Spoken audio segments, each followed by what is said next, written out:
영양소 결핍을 막기 위해서 또는 영양소 결핍을 해결하기 위해서 썼을 때가 가장 좋아요. 근데 식단이 이미 건강하면 영양소 결핍이 없을 거잖아요. 당연히 필요가 없는 거예요. 매일매일 꼬박꼬박 영양소 챙겨 먹는 거 위험해요. 그리고 또 식후에 혈당 관리를 위해서는 식습관이나 생활습관 좀 어떻게 해야 될까요? 많은 분들이 알고 있는 거는 이제 식후에 바로 뭐 산책을 좀 하거나 걷거나 걸으면서 이야기하거나 뭐 한 30분 정도 바로 뛸 수는 없으니까. 네네네. 식후에 운동하시는 게 도움이 되세요. 그래서 당뇨병 있는 분들한테 이제 식후 혈당 관리하시기 위해서 제가 권유드리는 거는 식사 후에 한 10분이라도 걸어라.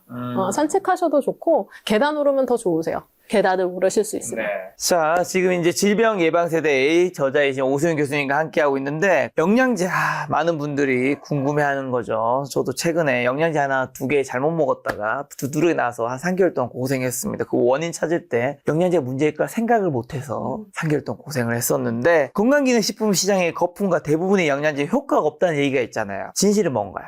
저는 이제 이거는 사람마다 판단이 달라질 수밖에 없다. 라고 생각을 해요. 일단은 식단이 굉장히 건강하신 분들은 영양제 필요 없으세요. 그거는 맞는 말이고요. 식단이 건강하지 못한 분들이 꽤 많아요. 저부터도 사실 그렇거든요. 그래서 저는 영양제를 좀 도움을 받는 편이에요. 네. 교수님 뭐 드시는지 제일 궁금한데 일단 그거 알려주시나요? 저는 일단 집에 있는 구비된 영양제가 뭐가 있냐면, 근데 이거를 사놓고 사실 한참 먹긴 해요. 많이는 안 먹어서. 근데 일일 권장량의 100% 정도 들어가 있는 멀티비타민 미네랄. 멀티비타민이랑 종합비타민. 종합비타민. 네. 종합비타민인데 비타민이랑 미네랄이 일일 권장량이 딱 100% 정도 수준으로 조성된 거. 그거는 항상 있어요. 떨어지면 또 사고 이렇게 하고. 그리고 비컴플렉스가 하나 있어요. 비컴플렉스는 그냥 일일 권장량 100% 이내로 들어있는 거 말고 좀 고용량으로 들어있는 비컴플렉스가 하나 있고요. 그리고 여기서 제가 책에서 얘기하는 뭐 비타민 D나 NMN이나 이런 거 다 있죠. 오메가3도 있긴 있는데 잘 안 먹고 비타민 C 있고 글루타치온 있고. 있는 거 말고요. 드시는 건 뭔데요? 이걸 다 먹긴 해요. 오메가3는 있어도 안 먹고, 왜냐면 어취가 나는 걸 너무 싫어해가지고 있어도 잘 손이 안 가고 나머지는 필요에 따라서 먹어요. 예를 들면 이제 영양제는 사실 정말 잘 써야 돼요. 영양제를 너무 이렇게 이것도 좋고 저것도 좋고 그래서 막 먹다 보면 영양소 과잉이 일어나거든요. 영양소 과잉이 일어나면 건강 위해가 증가합니다. 그러니까 영양제는 영양소 결핍을 막기 위해서 또는 영양소 결핍을 해결하기 위해서 썼을 때가 가장 좋아요. 근데 식단이 이미 건강하면 영양소 결핍이 없을 거잖아요. 당연히 필요가 없는 거예요. 근데 너무 바빠서 식사를 잘 챙겨서 못하거나 다양성 있는 식재료를 섭취하지 못하게 되면 그걸 보완하기 위해서 영양제를 쓸 수 있는데 그 방법 중에 이제 가장 안전한 방법이 일일 권장량의 100% 정도만 들어가 있는 걸 가끔씩 복용하는 거예요. 매일 드시지 말고. 그래서 저는 이제 일일 권장량 100% 들어있는 것도 매일은 안 먹고 그 시기가 있어요. 내가 잘 못 먹고 있구나. 뭔가 도움이 필요하다. 그때 일시적으로만 먹어요. 비컴플렉스는 왜 두고 있냐면 이게 고함량 들어있는 비컴플렉스는 세포가 이런 그 영양소가 부족해 있을 때 한번 쫙 올려주는 거예요. 세포를 한번 그 고농도에서 목욕을 시키는 거거든요. 근데 비컴플렉스는 1, 2, 3, 5번이 에너지 대사에 관여를 해요. 그래서 보통 1, 2, 3, 5가 과잉으로 조성된 것들이 많이 있는데 그 과잉으로 돼 있는 걸 먹고 나면 하나만 먹어도 기운이 확 나요. 그래서 에너지 떨어져 있을 때 에너지 부스트할 목적으로 이제 쓰는데 자주 안 먹어요. 한 달에 한 번 먹으면 많이 먹을까? 그리고 에너지 너무 떨어진 것 같은 기간이 있거든요. 그때만 먹어요.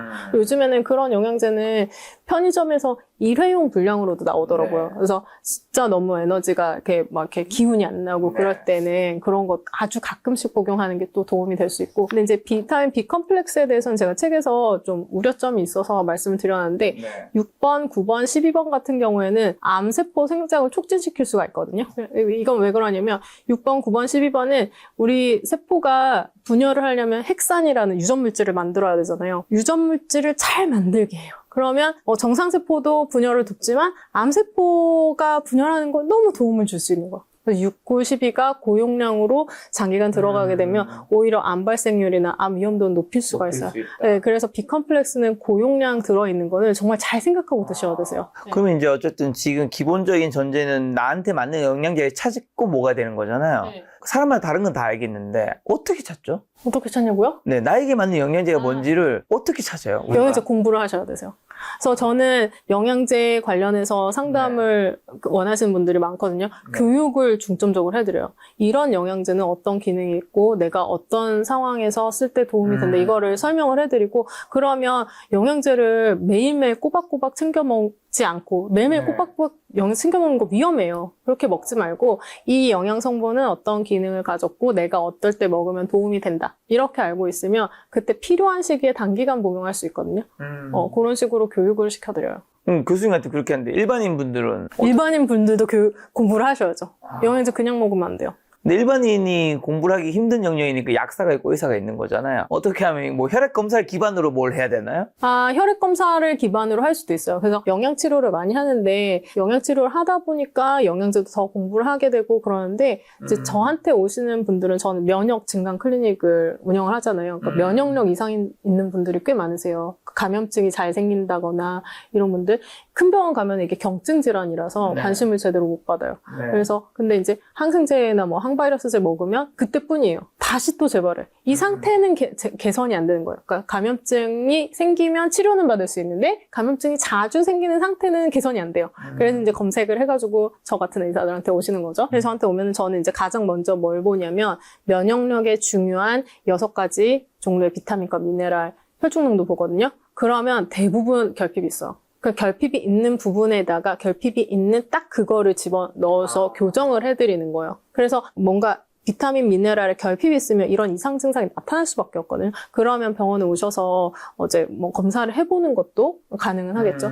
근데 그렇지 않고서는 어떤 뭐 영양소가 부족한지 그거는 사실 가능하기 어렵긴 해요. 작가님 말씀처럼. 어쨌든 병원을 찾아가면 할 수 있고 교수님은 차움병원에 계시죠? 차움에 있어요. 네, 차움의 오수연 교수님입니다, 여러분. 그리고 영양제는 아니 근데 이제 뭐 영양제 상담을 해서 약사나 의사를 찾으실 수도 있지만 요즘엔 정보가 많아서 스스로 공부를 하셔도 저는 충분히 좋을 거라고 생각하고 이 책에도 나와 있으니까 이 책을 꼬라이신 것 같습니다. 영양제 파트가 있거든요. 근데 영양제 선택하실 때 정말 기본적으로 알아두시면 좋을 것 같은 것들을 정리를 했습니다. 그래서 이걸 기본으로 하셔서 영양제 공부도 좀 해보시면 좋을 것 같아요. 꼭 버려야 하거나 먹을수록 독이 되는 건강에 해친 영양제는 좀 뭐가 있을까요?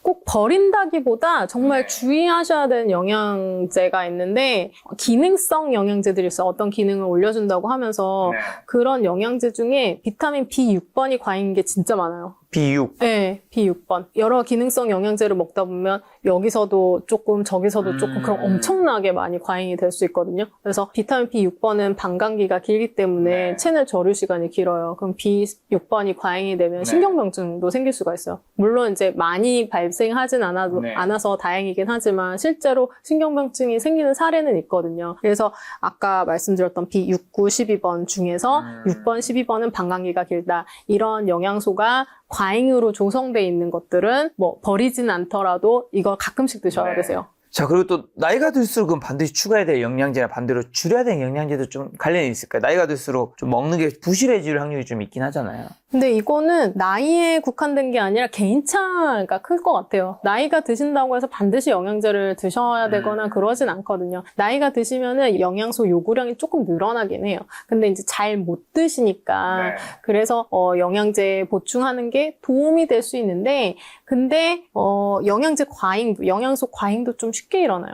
그래서 이 나이 때는 적절히 자기한테 이제 영양 상태가 좋지 않을 것 같을 때만 드시는 게 좋을 것 같아요. 자, 그리고 피부 노화의 주범인 그럼 염증, 당화 반응 억제하기 위해 챙겨 먹어야 할 성분의 영양제는 저는 그냥 채소를 드시라고 말씀을 드리고 싶습니다. 결국에 이제 항산화제를 먹으면 도움이 되겠죠. 근데 항산화제로 제가 먹는 거는 글루타치온을 가끔씩 먹기는 해요. 그렇지만 뭐 피부 노화 이런 것 때문에 먹는 건 아니고요. 술 많이 먹을 때 먹어요. 숙취해소에 좋더라고요, 글루타치온이. 콜라겐 많이 드시잖아요. 저는 콜라겐은 안 먹어요. 콜라겐은 음식으로, 콜라겐 많이 들어가 있는 음식으로 먹고, 영양제를 굳이 먹지 않았어요. 저는 사실 기본적으로 영양제 안 좋아해요. 아, 기본적으로 좋아하지 않는다. 기본적으로 안 좋아하고, 제가 영양제를 쓰는 이유는 제가 식단을 잘 못 챙길 때가 많아요. 왜냐면 제가 일중독이거든요. 그래서 이제 먹는 거를 잘 안 챙길 때가 너무 많아요. 그걸 객관적으로 알기 때문에 이거를 해결하기 위해서 영양제에 도움을 받는 거지 영양제가 좋아서 먹는 건 아니에요. 만약 식단을 잘 챙겨 드시는 분은 영양제를 꼭 챙겨 먹지 않아도 된다. 하지만 부실하다면 보완은 해야 된다. 네네네. 부실한 경우에. 그러면 비타민이라든가 오메가3라든가 유산균 영양제 같은 거는 꼭 먹어야 되나요? 비타민은 네. 지금 이제 비타민 여러 종류가 있잖아요. 네. 그리고 오메가3, 유산균 다 반드시 먹어야 되는 건 아니죠. 네. 오메가3 같은 경우에는 생선을 일주일에 한두 번 정도 드시면 음식으로 충당이 충분하고. 가능하시고요. 유산균도 발효 음식 드시면 되시고요. 유산균보다 더 중요한 거, 장내미 생물 건강 관리를 위해서 유산균 얘기가 나오는데 유산균보다 더 중요한 건 식이섬유를 챙기는 거예요. 그래서 식이섬유가 받쳐주지 않는 상태에서 유산균 아무리 먹어봤자 장내미 생물 좋아지지 않거든요. 그래서 식이섬유를 챙겨서 드시는 게 너무 중요해요. 식이섬유 챙겨 먹으려면 콩을 드셔야죠. 콩을 먹어야 콩과 된다. 통곡물. 다시 낫도록 하나요? 네, 낫도록. 그래서 이제 낫도록 하게 되고. 장내미 생물이 좋아하는 식이섬유, 장내미 생물이 건강해질 수 있는 식이섬유는 통곡물의 껍데기와 콩에 네. 있습니다. 그래서 소량씩이라도 조금씩 챙겨 드시면 좋을 것 같아요. 그리고 또 장수를 위한 마법의 탄환을 불리는 NMN 실제 임상되어 있던 안전한 섭취 가이드는 어떻게 될까요? 저도 이제 NMN을 네. 좋아하기는 해요. 이게 이제 저는 영양제에 나오면 있으면 다 테스터를 해보거든요. 근데 NMN을 딱 먹으니까 정말 운동 능력이 증대되더라고요. 진짜? 네, 러닝머신을 뛰는데 이전에 제가 하던 컵패시 보티보다 훨씬 더 많이 안 힘든 거예요, 뛰는데. 그래서 너무 신기하다. 진짜 운동 능력이 증대가 되는구나 이런 생각을 했는데 네. 이제 제가 NMN에 대해서 걱정하는 부분은 이게 NMN을 고용량으로 드시는 분들이 외국에서 사와서 고용량으로 드시는 분들이 꽤 되시는 거예요. 근데 이게 정말 안전한가를 몰라요. 검증된 게 없군요. 네, 아무도 몰라요. 의사도 모르고, 의사 아닌 사람들도 모르고, 아무도 몰라요. 근데 이제 NMN은 비타민 B3예요. 비타민 B3의 가족이거든요. 니아신이라고 하는데, 니아신 연구를 참고를 해볼 수가 있어요.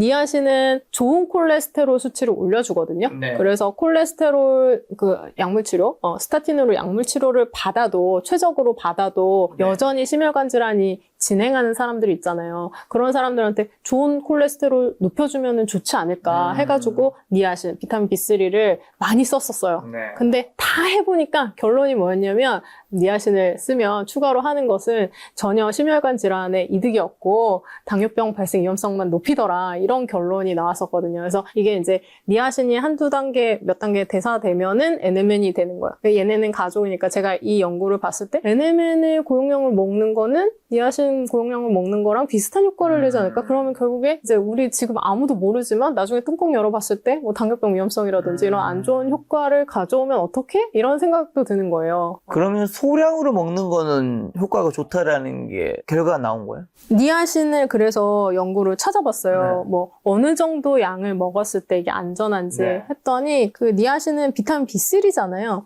비타민 B3가 사망률을 가장 낮춰주는 그 구간이 있었고 그리고 암 사망률을 낮춰주는 구간이 있었어요. 그거에 기반해서 NMN 용량이 어떤지를 이제 계산을 해보니까 분자량 이렇게 네. 해가지고 계산을 해보니까 한 50에서 200ml 정도 되더라고요. 제 계산 추정에 NMN을 하루에 50에서 200ml 정도 먹는 거는 안전하지 않을까 하는 생각이 드는데 조심스럽게 그렇게 생각을 해봅니다. 그래서 교수님도 드시고 계시고? 저는 사실 영양제를 맨날 먹는 걸 싫어해서 이거를 다 계산했음에도 불구하고 일단 500ml를 가지고 있고요. 네, 영양제 맨날 먹지 않아요. 가끔 먹어요. 그래서 가끔씩 먹는 거를 더 좋아해가지고 저는 네. 요걸 알지만 매일 먹지 않고 500ml를 사서 가끔씩 먹습니다. 일주일에 한 번 이 정도. 네, 어쨌든 영양제는 필요하지만 굉장히 조심해야 되는 영역 같네요. 네. 근데 쉽지 않겠어요. 사실 영양제 제가 봤을 때 가장 큰 문제는 카카오톡인 것 같아요. 주변 사람들이 선물을 해줘. 그래요. 영양제 선물해줘요. 영양제 선물 많이 해주잖아요.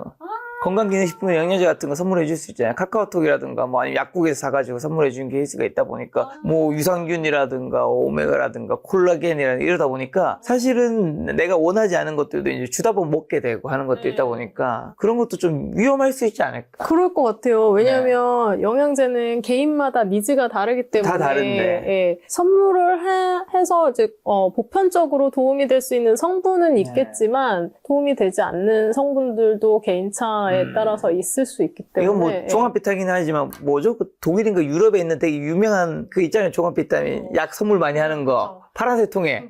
그게 비타민 B6가 과잉이에요. 아, 진짜. 그래서 그거를 맨날 드시는 분한테는 이거는 B6가 과잉이니까 어쩌다 한 번씩 드시라고. 근데 그 영양제가 효과가 좋은 이유는 비타민 C가 액상이잖아요. 그게 네. 흡수가 잘 돼서 그런 거예요. 비타민 C가 굉장히 이제 피로 개선, 면역 증진 이런 네. 효과가 있기 때문에. 그래서 그냥 그걸 안 드시고 그 비싼 영양제 안 드시고 비타민 C를 그냥 챙겨 드셔도 되세요. 아. 흡수가 잘 되는 제형으로. 야, 이 역시 건강에 대한 거는 의학적인 거는 공부하면 공부할수록 더 어렵고 실천하는 건 더 어렵지 않나라는 생각도 드는데 마지막으로 건강에 대한 집착이 또 오히려 스트레스가 되는 건강 염려증 세대 분들도 이제 있는 것 같은데 꼭 전하고 싶은 메시지 있을까요? 제가 이제 환자분들을 보다 보면은 어떤 분들은 건강에 대해서 되게 깐깐하게 이제 잘 챙기시는 분들이 네. 계세요. 뭐 이건 몸에 안 좋으니까 안 먹을 거야. 딱딱딱딱 배제하시는 분들 계시거든요. 근데 되게 엄격한데 저는 그분들의 그런 삶에 대한 자세? 그런 자세가 사실 별로 안 건강해 보여요. 왜냐면 이제 이분들이 정말 엄격하게 이렇게 하는 거는 내가 엄청 긴장했다는 거, 걱정에 대해서 그렇죠. 건강에 대해서 엄청 걱정을 하고 있다는 거거든요. 네. 근데 걱정과 불안 이런 걸 가지고 있는 거죠. 걱정과 불안이 내가 있게 되면 이게 교감신경 톤이 올라가고요. 교감신경 음식을 하나 맨날 이거 건강한 거야 안 건강한 거야 하면서 얼마나 긴장을 하겠어요. 그 매 순간이 긴장 속에 살아가는 거 상태가 되고 교감신경 톤이 올라가면 면역력이 떨어져요.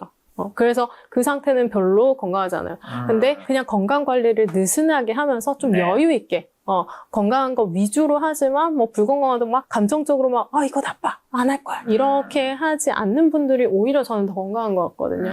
그래서 이제 결국에 질병에 대한 두려움이 굉장히 큰데 우리가 생로병사의 과정이 있어요. 언젠가 한번 우리 다 죽기는 해야 되거든요. 그렇죠. 질병이 그 프로세스에 그 과정의 하나로 오기도 해요. 그래서 이거를 질병을 너무 두려워하고 무서워할 것이 아니라 일단은 질병에 대한 예방 위험 인자는 잘 알려져 있어서 관리를 하면 우리가 건강을 조금 더 증진시킬 수 있고 건강 수명을 늘릴 수가 있고 살아있는 한 조금 더 건강하게 살 수 있는 건 맞아요. 네. 그렇지만 이제 질병이 불가항력적으로 온다면 이 또한 과정이구나 하고 좀 받아들이는 자세를 갖게 되면은 오히려 그게 이제 더 나를 건강하게 할 수 있는 마음가짐이라고 생각을 합니다. 건강은 챙겨야 하지만 염려증까지는 가지 말자. 오히려 그게 우리의 건강을 해칠 수 있다. 오늘 이제 질병 예방세대 오수연 교수님과 함께 했는데 마지막으로 이 책 꼭 봐야 되는 이유 한 번만 얘기해 주신다면요?